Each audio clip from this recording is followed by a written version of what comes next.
How does your self-exploration and your personal spiritual process reflect in your music? To me, the music is a big self-healing journey, basically.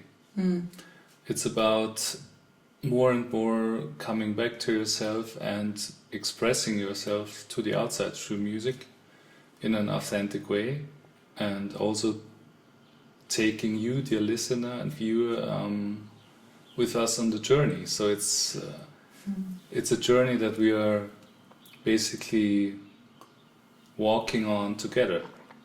So it's not only a personal process, but it's also you can call it like a collective consciousness journey. To bring the music into the world, is that what you're saying? Or what it does to people, also if they sing with us, if they see the concerts, if they come in contact with us, I see it like this: we are all in the same boat at different stations, and that this is how we guide each other home. Yeah, live on this life's journey. Yeah, the interconnectedness of that that comes through music. Yeah. And if you look at let's say the collective human consciousness, it's everybody has a different role, and I think it's important to live your role as good as you can. And sometimes you will be a role model for other people and help them to walk on their path. And it's easier to walk in somebody's footsteps because it's much nicer to do this. Yeah. And there will be people who go a little bit in the back and some people go in the front. But we all walk. And also we're all gonna die. And this is, for me, that's the most motivating factor. It's a very positive thing because it reminds me, it's important. Today is one day of my life. Yeah, I think it's you cannot constantly think of dying, of course. You know, that's not what you're saying. But what you're saying is to, yeah, it's more the gratitude that we are alive and kicking and can do things that we want to do, and to not miss out on these things of self-expression just because we become lazy and we would rather prefer everything to be like a wellness treatment. You know, every day should be like a wellness treatment, you know, like in the spas, and just kind of letting life float by is super important. But to also know that you're doing this more consciously. Now I relax. Now I'm going to engage and set purpose to my life. That's what I hear you saying. Sometimes it's also not easy, because if you know this is the thing you have to do, there are people who are saying if it's not meant to be, then, or if it's meant to be, it should be easy. And I'm completely not agreeing with this, because I see so many people wanting things and they are not willing to do the work. Yeah. And to me, you need grace and luck in your life always, that something can grow and flourish, but you have to do the work. This is where it starts, and you have to be present, you have to have courage, and you have a routine. As unsexy as a routine is, because people don't like routines so much, or a lot of people. Some do. Some do. Yeah, some thrive on routine. Yeah. You have to do the work. It's a basic factor of the whole thing.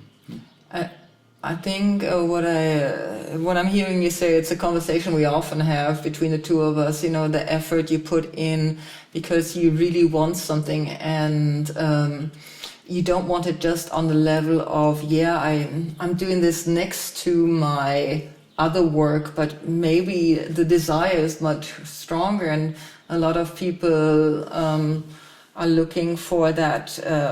How can they scale their need of safety, you know, like having a breadwinning job, having a roof over their head, with their creativity, because we're talking about creativity here, you know, and then I see a lot of people mainstreaming towards, I need to become a doctor because I make money there, but I cannot be a painter because I won't make money there, you know. And what you're talking about to me is to really see your desire or your inner kind of your inner capabilities, and then lean strongly into it. Yeah.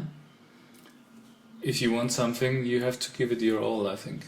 And not over like 2 months, but over a longer period of time, and then see where this takes you, because on its own this is a big process of self-inquiry. What are you willing to do, what are you not willing to do in this process, and how important are things to you?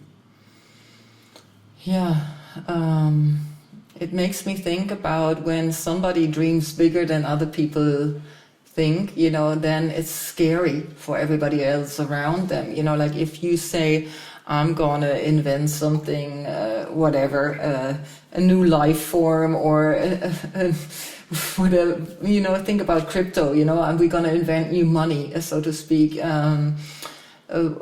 I'm sure there were a lot of people who thought that is too radical, you know, and we can bring this society forward if we keep going through our own processes in growing, because everybody wants to expand, and at the end of the day, everybody wants to grow, hopefully so.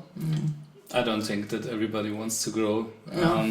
because a lot of people just want to stay in their nice, calm, quiet zone of, in their comfort zone, basically. So it would be so great if everybody would love to grow and get more conscious. But what we see in the world is not this. There are some people who really want to do something and others don't. Yeah, because I often think it has to do how people envision it. You know, I mean, we learned so much together in how to put things to life. I remember I got really scared when he said to me, let's go on tour. You know, we had just recorded a few songs, and he said to me, let's go on tour. And I was like, tour? How are we going to make this happen? And it was, the idea sounds big for a band that just exists in a recording room first, you know, and has not that many possibilities to come together that often. But then it was like, let's look at the map. Let's see what cities are connected. What cities do we like? Where would we like to be? Let's really just, you know, open up the table, brainstorm, and from there, magically, everything kind of happened. Then I started Googling venues and what is possible in these cities, how long does it take, and there we were, suddenly on stage. And I think one of the most important questions, if you want to bring a project or idea to life, is not, if you're saying it's not possible, it's over. But if you're saying how is it possible, then you open up. Because you start to look for answers and possibilities. It makes a big difference. It's just a little different format of the question, but as soon as you say it's not possible, it's over. You're not going to continue. And if you ask, how is it possible, you find new ways and new directions. Exactly. It's always a positioning of the question. There is a book that's called You're Asking the Wrong Question. And I sort of absorbed it totally, because sometimes you get stuck on the why, you know, like, why am I doing this? And why is this happening to me, for example? Or you know, it just, as you say, you just turn the question around and say, like, what needs to change, you know, and how is this possible? And suddenly you find yourself playing with the possibilities and learning from other people, as you said earlier. You know, we string each other along in inspiring each other, following, and maybe coming up with new ideas. Yeah, and what is also very important is that you have the right people around you. Because don't ask people who haven't done a certain thing for an opinion or for advice. Ask people who believe in you and support you and want you to win. I mean, it's not the right word. Want you to succeed in authentically expressing yourself in the world. Yeah, or have an experience or an idea and are not afraid to just talk about ideas. So keep good people around you.